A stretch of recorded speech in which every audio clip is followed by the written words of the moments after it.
Assalamualaikum warahmatullahi wabarakatuh.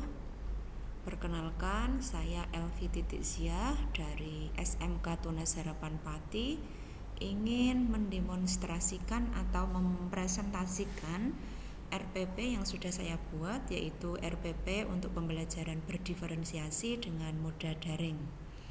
Saya mengambil tema recount text dan subtemanya adalah biografi. Seperti urutan biasa RPP, yang pertama diawali dengan kompetensi inti dan kompetensi dasar.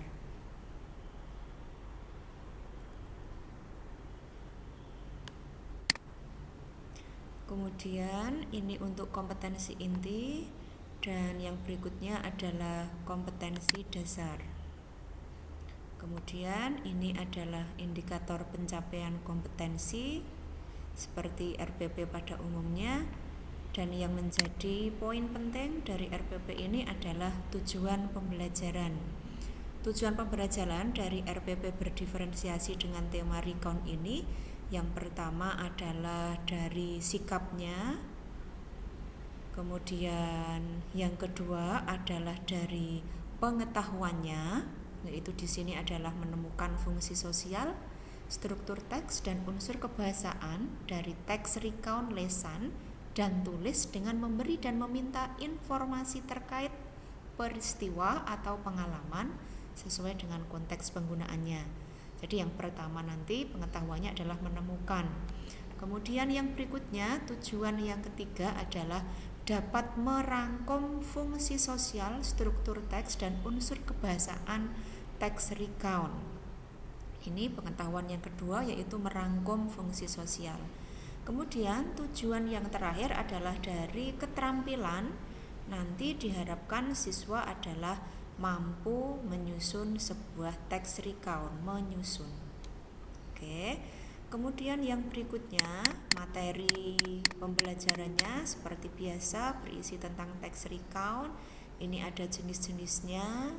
Kemudian ini generic structure-nya, kemudian language feature-nya, kemudian yang berikutnya adalah significant grammatical patterns-nya.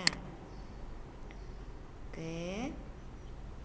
Karena kebetulan kami dari SMK Teknik, maka kami mencoba menggunakan pendekatan STEM, yaitu scientific, technology, engineering, dan mathematics. Kemudian nanti di akhir pembelajaran dengan menggunakan model project based learning. Strategi yang saya pakai tentunya adalah diskusi, presentasi, penugasan, praktik, dan problem solving. Baiklah, kita mulai dari yang pertama, yaitu kegiatan pembelajaran. Nah, karena ini modenya adalah mode daring, maka saya menggunakan pembelajaran dengan aplikasi Google Classroom dan Google Meet. Nah, ini yang pertama, peserta didik merespon salam dari guru, dilanjutkan dengan salah satu peserta didik memimpin doa agar tertanam sikap religius. Kemudian yang kedua, meminta peserta didik mandiri menyiapkan perlengkapan dan peralatan yang diperlukan. Oke, agar terbiasa mandiri. Kemudian yang berikutnya adalah ini yang saya kasih warna hijau, ini sudah mulai muncul diferensiasi pembelajaran. Mengecek kehadiran peserta didik dengan menuliskan nama dan mengirim stiker emoji atau kata yang menunjukkan perasaannya serta menyebutkan alasannya kenapa dia mengirim stiker seperti itu. Jadi boleh mengirim stiker saja atau boleh menggunakan kata-kata saja yang menunjukkan perasaannya. Kemudian menuliskan alasannya dan menuliskannya di kolom komentar Google Classroom. Kemudian berikutnya, guru juga menanyakan kesiapan belajar siswa dengan cara siswa diminta untuk menulis kata penyemangat atau mengirim stiker emoji yang menunjukkan kesiapannya untuk belajar dan ditulis di kolom GCR. Kemudian yang berikutnya adalah meminta peserta didik untuk mengkomunikasikan kesulitan mengenai materi sebelumnya. Nah, ini untuk mengecek apakah dia sudah benar-benar siap untuk mengikuti pembelajaran di saat ini adalah dengan mengetahui kesulitan yang dia hadapi di materi sebelumnya agar tidak terulang lagi mengalami kesulitan yang sama untuk pembelajaran berikutnya.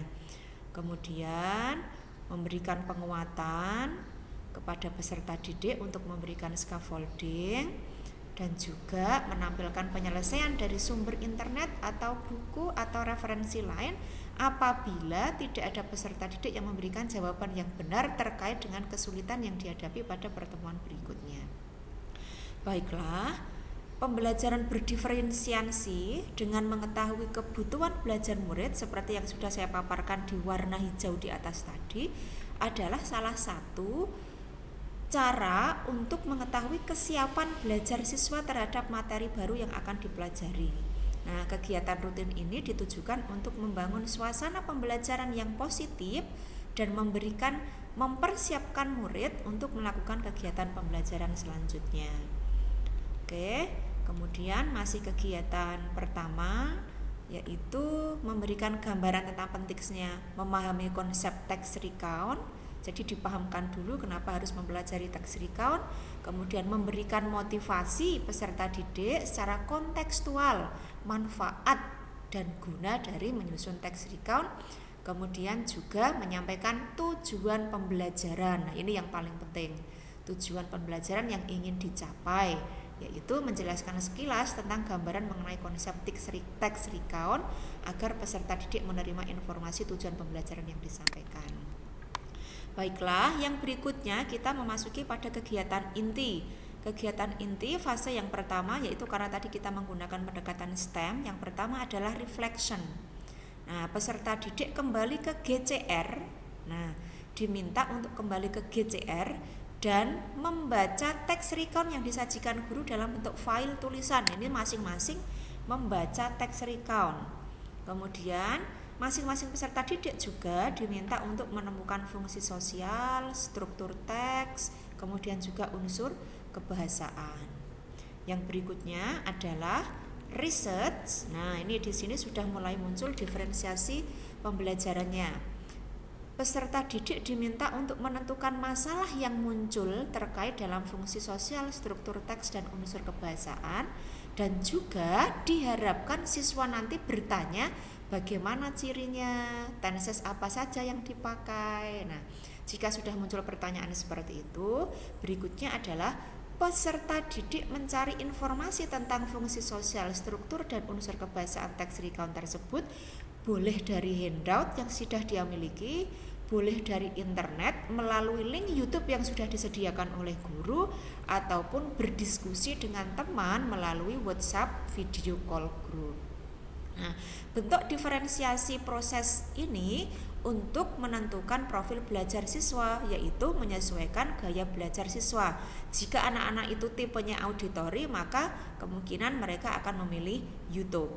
Jika bentuk pembelajarannya adalah visual, maka anak-anak kebanyakan akan memilih membaca buku. Tapi anak-anak yang kinestetik, mereka yang tidak bisa diam, pasti akan senang diskusi dengan teman-temannya dalam satu grup dengan menggunakan video grup melalui aplikasi WA. Nah, ini muncul diferensiasi proses. Berikutnya, fase yang ketiga, discovery. Setelah itu, guru membuatkan link board atau breakout room dari Jimit tersebut. Kemudian masing-masing siswa dengan gaya belajar yang sama berkumpul dan menyampaikan hasil temuannya kepada teman-teman dalam bentuk satu kelompok yang sama terkait dengan fungsi sosial, struktur teks, dan unsur kebahasaan. Ini juga merupakan bentuk diferensiasi proses sesuai dengan gaya belajar. Tadi di atas, siswa yang membaca buku berkumpul jadi satu kelompok, siswa yang menonton video berkumpul jadi satu kelompok. Begitupun juga siswa yang berdiskusi melalui grup WA berkumpul jadi satu kelompok dengan menggunakan board yang sudah disediakan oleh guru. Kemudian siswa kembali ke Jimit grup besar dan setiap kelompok merepresentasikan hasil diskusinya. Peserta didik menyimpulkan secara umum, kemudian peserta didik merangkum hasil keseluruhan materi tersebut hari itu. Nah, kemudian fase yang keempat adalah application. Nah, di sini juga muncul diferensiasi. peserta didik berdiskusi menentukan masalah atau cerita yang akan disusun menjadi teks recount, karena tadi di penilaian keterampilan adalah tujuannya agar siswa mampu menyusun teks recount. Kemudian secara berkelompok sesuai dengan kelompoknya masing-masing dengan gaya belajar tadi, mendiskusikan prosedur penyusunan teks recount. Dan yang terakhir adalah peserta didik mendiskusikan prosedur penyusunan teks recount menjadi produk hasil belajar yang menarik, bisa berupa video, bisa bercerita bergambar, bisa juga dengan retelling story atau menceritakan kembali. Nah, bentuk diferensiasi produk hasil belajar ini tentunya disesuaikan dengan minat siswa. Bentuk hasil produk seperti apa yang mereka inginkan atau yang mereka sukai. Berikutnya adalah kegiatan penutup, yaitu memberikan refleksi, memberikan umpan balik, menyimak video tindak lanjut, kemudian merespon jika ada siswa yang masih bertanya. Baiklah, kemudian seperti RPP pada umumnya, di sini ada alat dan bahan, kemudian juga ada sumber belajar.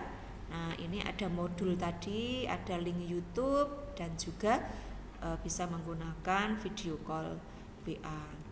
Nah, kemudian ini yang paling penting adalah penilaiannya. Penilaiannya adalah bentuk penilaian ongoing process assessment seperti yang dikehendaki dalam pembelajaran berdiferensiasi, yaitu penilaian proses berlangsung selama pembelajaran berlangsung. Dimulai sejak aktivitas mengamati, sampai menanya, sampai mengeksplorasi, sampai menegosiasi, sampai yang terakhir mengkomunikasikan, semuanya ada nilainya. Jadi tidak hanya nilai akhir saja. Kemudian juga ada nilai observasi, penilaian diri, dan penilaian teman sejawat. Kemudian juga ada jurnal. Guru mengobservasi dan mencatat perilaku peserta didik yang mencakup sikap dan keterampilannya melalui jurnal. Itu untuk penilaian sikap. Sementara untuk penilaian pengetahuan, peserta didik mengetahui dengan menggunakan tes tertulis atau penugasan. Kemudian untuk penilaian praktik tentunya adalah dengan menggunakan tes praktik. Nah, ini adalah bentuk instrumen atau penilaiannya. Kemudian role play, ini untuk memerankan dialog dengan menggunakan ungkapan simple past dan simple perfect, karena tadi di unsur kebahasaan untuk text recount itu ada tenses past tense-nya. Kemudian untuk pedoman penskornya ini, nah untuk nilai sikap, nah ini yang dinilai itu dari kejujurannya, disiplinnya, kerjasama dengan anggota, dan juga bertanggung jawab terhadap tugas yang diberikan. Kemudian untuk pengamatan sikap dari peserta didik, bisa misalkan contohnya seperti ini.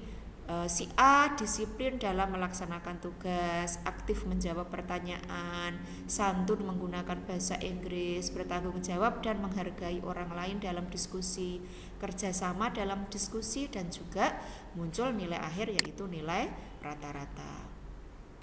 Berikutnya untuk mengetahui rubrik nilai pengetahuan. Nah, ini bisa dari pengucapannya karena bahasa, bisa dari intonasinya, bisa dari ketelitiannya, bisa dari pemahamannya. Kemudian untuk rubrik nilai keterampilan bisa dari melakukan tindak komunikasi yang tepat. Nah, ini skornya kalau 5 itu berarti selalu melakukan kegiatan komunikasi yang tepat. Sementara kalau skornya cuma 1 berarti tidak pernah melakukan kegiatan komunikasi dengan tepat. Oke, nah ini setiap aspek menggunakan skala 1 sampai dengan 5. 1 berarti sangat kurang, 5 berarti amat baik. Nah, sedangkan ini adalah rubrik untuk penilaian hasil produk tadi yang secara berkelompok. Kalau misalkan anak-anak tadi memilih menggunakan produk video hasil pembelajarannya, maka yang dinilai bisa dari susunan organisasinya, kreativitas dalam pembuatan video, konten atau isi videonya sesuai apa tidak, kualitas videonya seperti apa, ejaan, karena ini bahasa, maka ejaan yang ditulis apakah sudah sesuai atau belum. Sementara untuk siswa yang memilih menggunakan produk hasil belajar berupa cerita bergambar, maka rubrik penilaiannya bisa menggunakan sama susunan organisasi karena tadi menyusun teks ya. Terus kesesuaian gambarnya dengan teks sama atau tidak, kreativitasnya seperti apa, isinya, dan juga ejaannya masih sama. Kemudian jika ada siswa yang memilih menggunakan produk hasil belajar berupa speech atau retelling story, maka bisa dinilai dari susunannya sama, tetapi di sini berbeda. Di sini ada performance, ada pronunciation, ada fluency, ada clarity. Nah, kemudian ditutup dengan ini identitas, sekolah, dan juga guru pengampu. Baiklah, yang berikutnya yaitu dengan lembar kerja siswa. Nah, ini masih konsep awal tentang text recount, berarti siswa secara umum tadi secara klasikal diminta untuk mengidentifikasi kata kerja. Caranya bagaimana? Dengan cara memberikan 2 garis bawah itu untuk kata kerja, atau dengan menggunakan 1 garis bawah saja untuk mengetahui keterangan. Nah, ini juga lembar kerja yang berikutnya. Nah, ini untuk memahami pemahaman siswa, untuk mengetahui pemahaman siswa terhadap makna tersurat ataupun makna tersirat yang ada di dalam teks. Kemudian, nah ini yang paling penting adalah penilaian produk belajar tadi. Seperti tujuan pembelajaran adalah untuk menyusun ulang teks recount. Nah, ini siswa diminta untuk menyusun ulang. Nah, kemudian siswa diminta untuk memilih 1 saja teks sesuai dengan minat mereka. Apakah mereka suka dengan yang artis, atau mungkin suka dengan teks pahlawan, atau bahkan suka dengan teks atlet. Mereka memilih salah satu sesuai dengan minat mereka atau keinginan mereka. Kemudian disusun dengan betul, apakah urutannya yang tepat seperti apa. Kemudian dibuat produk, apakah nanti berupa video ataukah cerita bergambar, atau mau dibuat dalam bentuk pidato. Demikian Bapak Ibu presentasi RPP berdiferensiasi dari saya.